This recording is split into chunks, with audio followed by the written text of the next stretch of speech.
कसं काय मंडळी, आज सासरच्या रेसिपीज चॅनलला काही दिवस तरी सुट्टी आहे. सुट्टी म्हणजे मी वेकेशनला आली आणि कशा करता आली आहे, काय आहे ते तुम्हाला मी नवीन ब्लॉग बनवत आहे त्याच्यामध्ये कळणारच. आणि आजच आलेली आहे मी आणि काय काय आहे आज स्पेशल मेन्यू ते पण ताई आणि दादांनी बनवलं आहे स्पेशल, ते मी तुम्हाला दाखवणार आहे आता. ठीक आहे.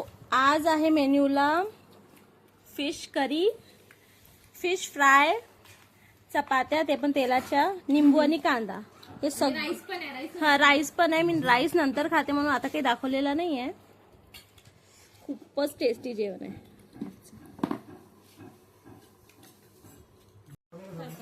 आजचा पहिला दिवस आहे. आज फिश फ्राय, फिश करी आहे. तर नेक्स्ट अजून काही दिवस आहे मी इकडे, तर काय काय मेन्यू आहे ते तुमच्यासोबत शेअर करणार. तोपर्यंत सासरच्या रेसिपीजच्या अपडेट्स करिता. So stay tuned.